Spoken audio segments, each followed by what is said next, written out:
Good morning, crime community.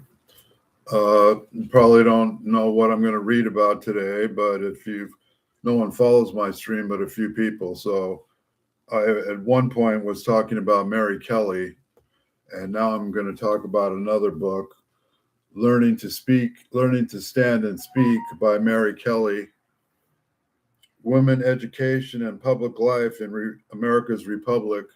This is about antebellum America, which we have been studying here for several weeks. As an essay that appeared in the School Gazette, which students published at Hartford Female Seminary in the 1820s, one student took stock of the aspirations generated in becoming a learned woman and of the risk in claiming that mantle in post-revolutionary and antebellum America. The author, who chose to remain anonymous, asked her classmates to consider an enigma. She introduced herself as both the feminine and neuter gender. These are those who disdain her as a deviant, as a good-for-nothing weed growing out of doors, uneasy in her presence. They would be glad to be rid of me. But she is not so easily dismissed, and instead is always present in the hours devoted to schooling in the seminary study hall. In those hours and in that setting, she reckons my company is welcome to all. Students reading their classmates' enigma might have looked around the study hall to try to identify the author. She was the current editor, or she instead one of the other contributors to the Gazette? Then she might have turned to an equally important project, deciphering the code and solving the riddle. Did the author's subject symbolize the promise of an advanced education for women?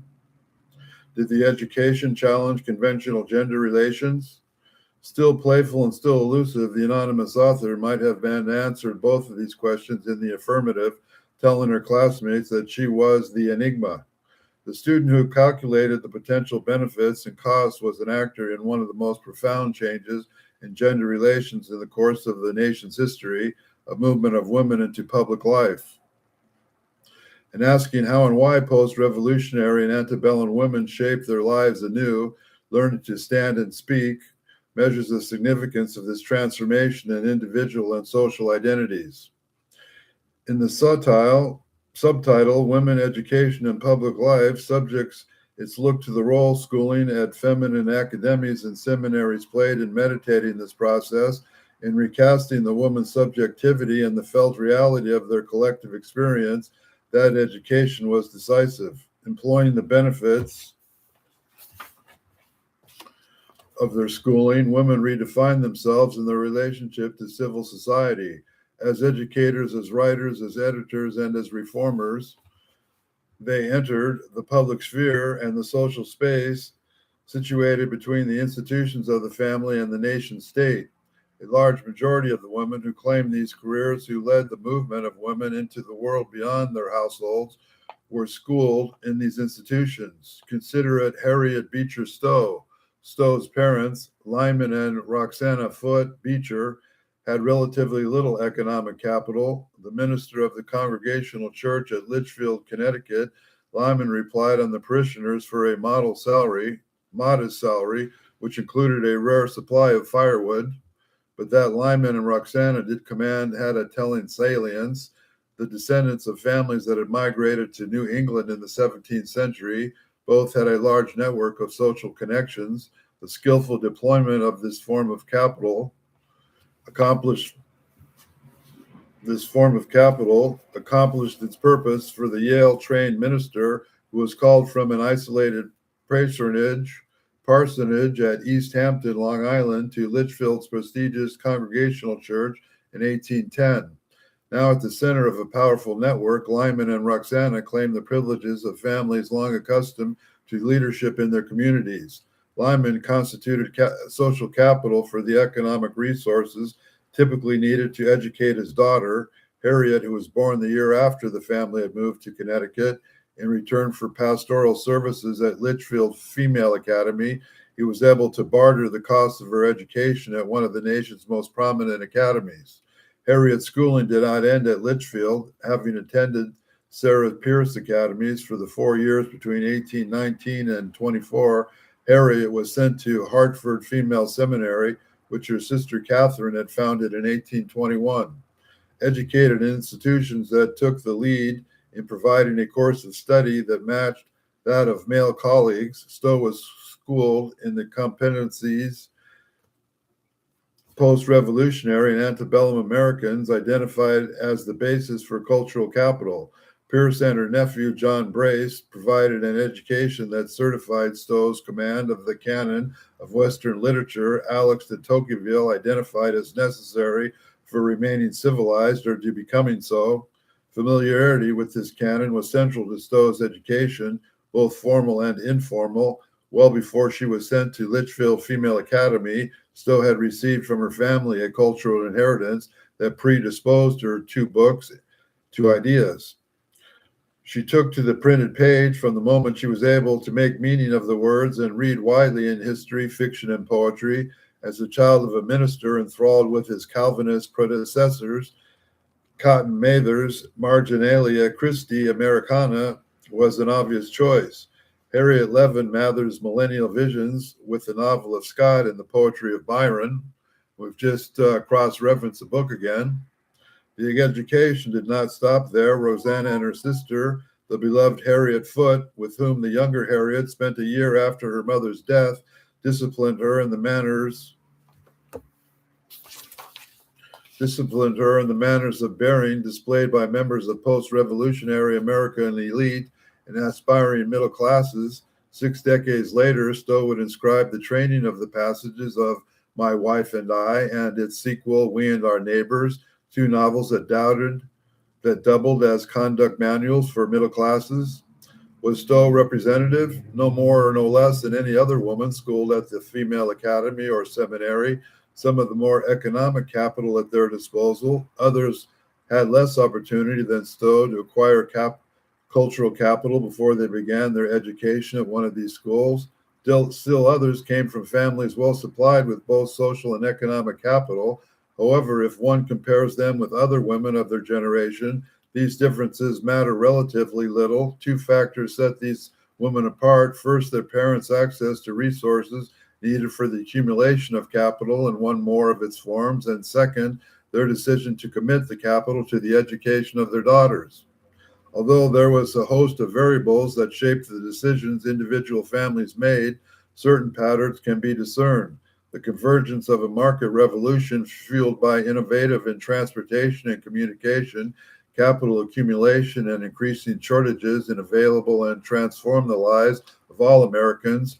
Nowhere was the impact more profound than in rural America, where 80% of the nation's population resided in between the American Revolution and the Civil War. Once able to provide sons with farms and daughters with dowries, parents find it increasingly difficult to sustain these traditions. Those who looked to education as an alternative endowment made the same commitment as Lyman and Roxana Beecher contributed their economic, social, and cultural capital to the education of children. Some sons and daughters took their schooling at local academies and instructed men and women together. Others whose families invested more in their capital and education attended male colleges of female academies and seminaries. Some who attended these schools returned to their local communities. Many more populated the 2 migrations that marketed these decades, one from east to west and the other from countryside to town or city. Perhaps the most important article in the baggage these generations took with them, and advanced education opened the door to economic self-support. Men entered traditional professions as lawyers, doctors, and ministers, or market-oriented careers as merchants, bankers, retailers, and manufacturers. Women with these possibilities closed to them took advantage of nearly emerging opportunities to be writers and editors. An unprecedented number of embarked on careers as teachers. Many women pursued these opportunities simultaneously. Stowe's sister, Catherine Beecher, and emblematic in this regard, not only did she establish 3 female seminaries, but she also published influential volumes on moral philosophy, physical health, and domestic economy. Compared with other women who attended a female academy or seminary, Stowe ranked as perhaps the most influential of the making of public opinion. But this difference matters not at all if compared with the influence wielded by these women as a whole.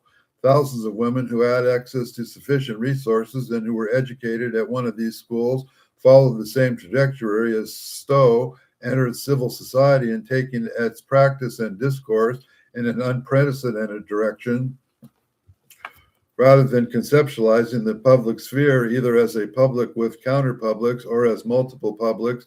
I have adopted the term civil society to include any or all publics except those dedicated to the organized politics constituted in political parties and elections to local, state, and national office. The term already in the circulation of the 18th century, civil, is an objective distinguish those with the rights and obligations of citizens with the rest of the nation's inhabitants. To the degree that this project is a study of social roles and institutions, it challenges the familiar models that divides the 19th century into private and public, feminine and masculine, household and marketplace. Teachers and students at female academies and seminaries simultaneously deployed and dismantled these binaries as they linked them to the reciprocal rights and obligations of citizenship inscribed by the nation's Constitution.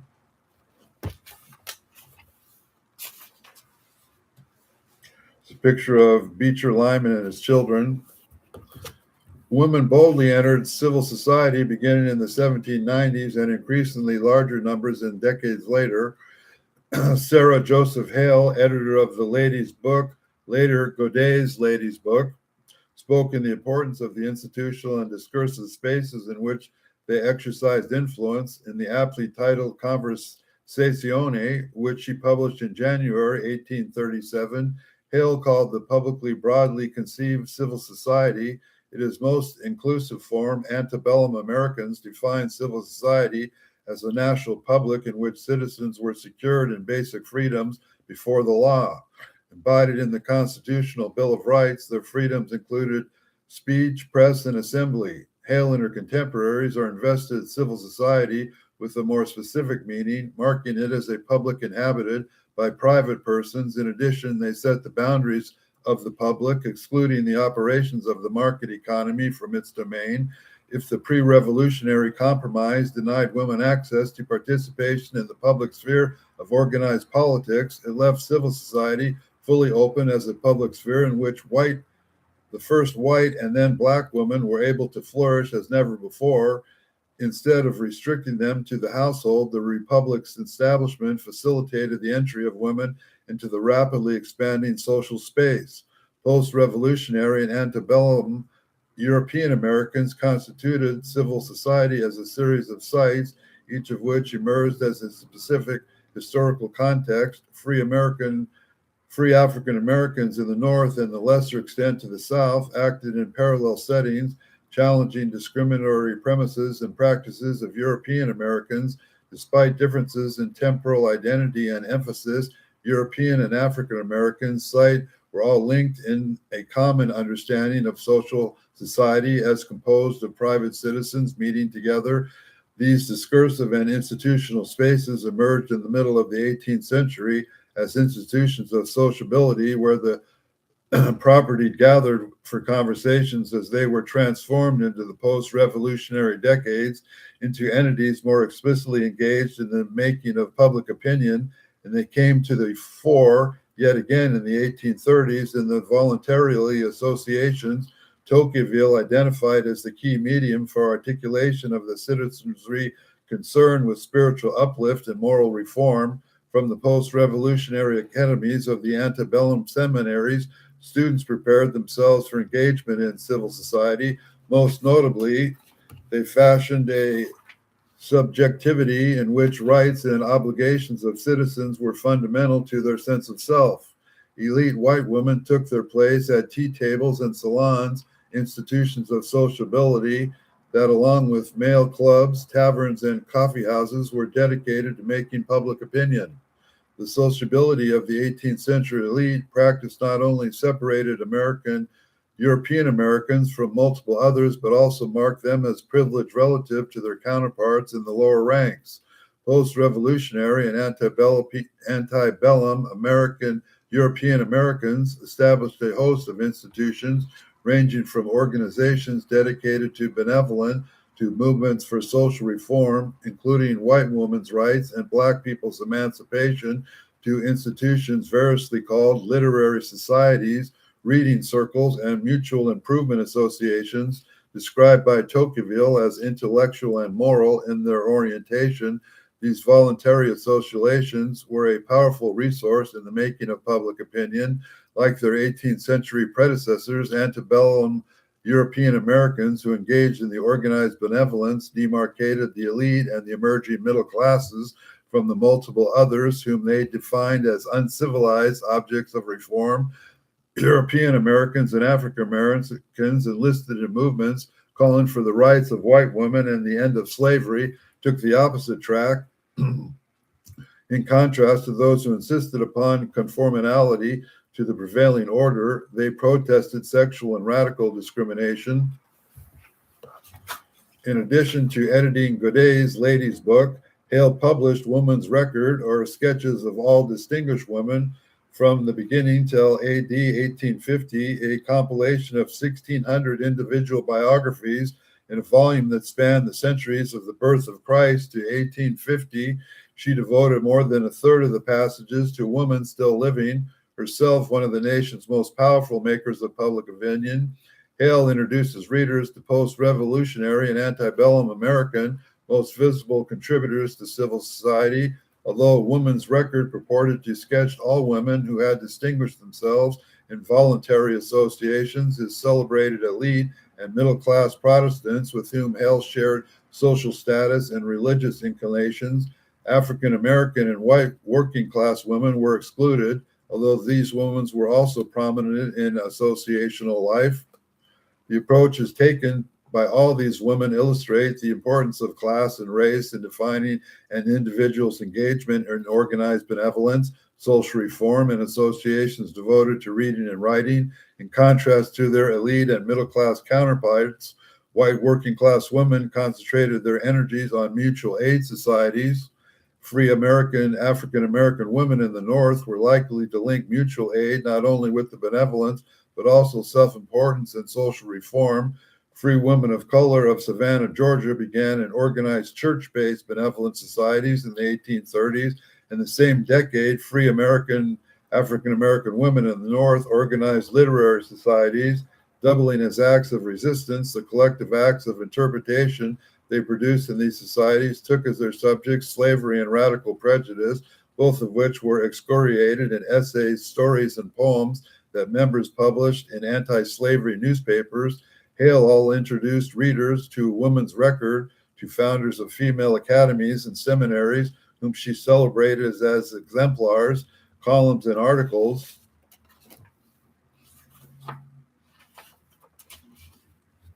Of Godey's Lady Book, which Hale edited for 4 decades, praised their counterparts, the teachers in the nation's common schools, and in the decades before the Civil War, the proportion of women in the classroom was higher in urban than in rural America. By 1860, women constituted between 65 to 80% of the teachers in the towns and cities of their region. In rural America, the 80% of the population lived. The proportions of women teaching varied considerably. In New England, fully 84% of the region's rural teachers were female. The proportions were lower to the Middle Atlantic, and in the South, 59% and 30% respectively. In Michigan and Minnesota, 86% of the teachers were women. In the other 7 states of the Middle West, the proportion were significantly lower, 58%. Regional differences aside, the trend was unmistakably clear. America's classrooms were rapidly becoming a woman's domain. The women who embarked on careers as teachers were largely responsible for the rapid increase in literary between the American Revolution and the Civil War. The students whom they taught entered a world of print that enlarged the horizon of the reader's imagination and encouraged a reflective consciousness, both of which were crucial to participation in civil society. Conversely, readers shaped the world not only by advancing the circulation of print, but also by claiming careers as writers and editors. Woman's Record included these writers and editors whom Hale presented as an increasingly influential presence in the literary marketplace. In terms of their social and cultural importance, she was right. Between the American Revolution and the Civil War, women in the North and South emerged as leaders of the nation's lively trades and texts. The number of genres in which they wrote expanded rapidly. as did the role they took in shaping distinctively American literature in the novels, histories, poems, and biographies they published, and in the magazines they edited. These women contributed to the national discourse on religious doctrine and denominationalism and politics and political parties, on women and domesticity, and on the nation and its potential as the world's redeemer. By the 1840s and 1850s, most successful of these writers and editors could expect to make a livelihood with their pen. There is a picture of Sarah Josephina Hale. Like Hale's conversation, Zioni, which appeared 3 years after the publication of Democracy in America in 1840, Tocqueville's foundational text in America's exceptionalism focused on voluntary associations that were designed to cultivate an individual's intellectual and moral potential. Indeed, these organizations stood at the center of the civil society. Tocqueville described in the second volume in his treatise a contrast in associations devoted to commerce and politics. Tocqueville told readers voluntary associations had received relatively little consideration, and yet for him, as for Hale, they were as critical, indeed perhaps more so, to the success of the political democracy constituted by antebellum white males grounded in networks and social interaction. These associations were, according to Tocqueville, the key to remaining civilized or to becoming so, and ascribing these double purpose to voluntary societies. Tocqueville went to the crux of antebellum associational life, like those who had led the institutions of sociability that preceded them. Members of the voluntary organizations aligned themselves with social and cultural values they insisted were required for remaining a civilized people. In women's literary societies, reading circles, and mutual improvement associations, members engaged in culturally privileged knowledge European Americans had defined as the possession of civilized peoples. British and American women established the precedent, gathered in reading circles a decade before the American Revolution and dedicated themselves to reading and writing. They pursued history, biography, poetry, and fiction. Through conversation and presentation of essay, they disciplined their minds and sharpened their analytical faculties. Not least, they applied the knowledge they had garnered to social and political issues. In all, they laid the basis for women's claim to the public voice and intellectual authority necessary for the making of public opinion. Students at female academies and seminaries engaged in the same critical thought and political production in literary societies, which were designed to intersect with the service of a supplement into classroom instructions. These instructions were a crucial resource as students crafted subjectivities inflected by the advanced education they were learning to command. Women whose schooling had been completed extended their education in the hundreds of organizations dedicated to reading and writing they founded in villages, towns, and cities of the nations. In these settings, in a literary society, at female academies and seminaries, women addressed the larger meaning of the knowledge they were pursuing, practiced the art of persuasive self-presentation, and instructed themselves in the values and vocabularies of civil society. Women in organized benevolence embarked on the project that Tocqueville had considered as critical as remaining civilized. Schools other than becoming civilized that had been identified as the basis for citizenship, those whom they marked as the other or the yet to be elevated intellectually and morally, were expected to yield their principles and the values of reformers who claimed the right to define what is meant to be civilized. These people, as diverse as in immigrant Catholics and Native Americans, resisted what we now label cultural imperialism. Should surprise no one, other than these suspected the motives of those who sought to impose their values, nonetheless welcomed the aid provided by the evangelical Protestants who rallied their communities in behalf of support for the indigent, education of the less privileged, aid for the widowed, the homes of the orphaned. Social reformers of the North, some evangelical, some not, took on the much more controversial issues of white women's rights and black women's emancipation. The assemblage of association that so impressed Hale and Tocqueville has long fascinated scholars investigating the foundations of political democracy in the 19th and 20th centuries. Leading neo-Tocquevillian Robert Putnam has argued that vocabulary associations are a liberal society's linchpin in making democracy work. Envisioned as social agents in the nation's companies, these associations reflect and reinforce a public spiritedness akin to the Republican virtues celebrated by the post-revolutionary elite.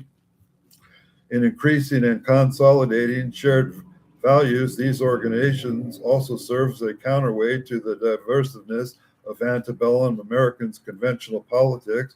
However, 19th century voluntary associations also played an opposite role in relation to the consensus, bringing individuals together to interrogate the dominant social and political order, whether they defined or called into question dominant values.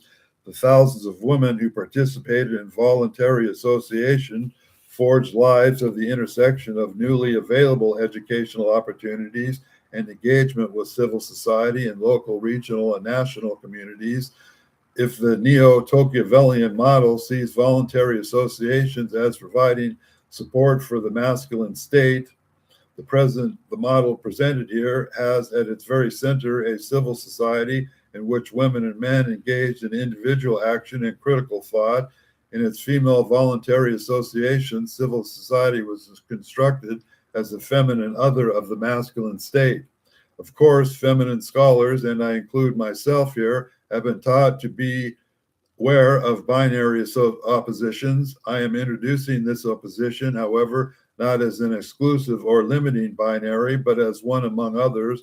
The household has proposed as the binary opposite of the state, for example, as its counterpart, domesticity of the female other of the masculine state, introducing the concept of civil society as an additional complement to the state opens more possibilities.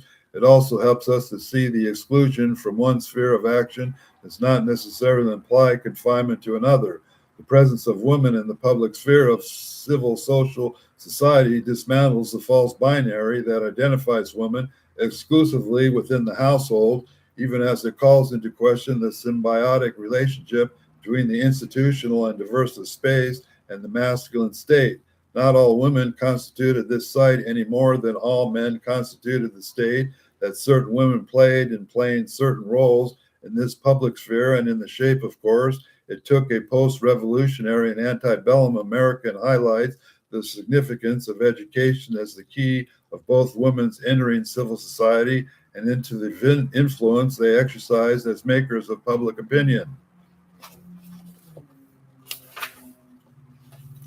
That is the lesson today from Miss Mary Kelley about antebellum women learning to stand and speak in America. I hope you enjoyed it as much as I did. We will continue the study of women of antebellum America in another day.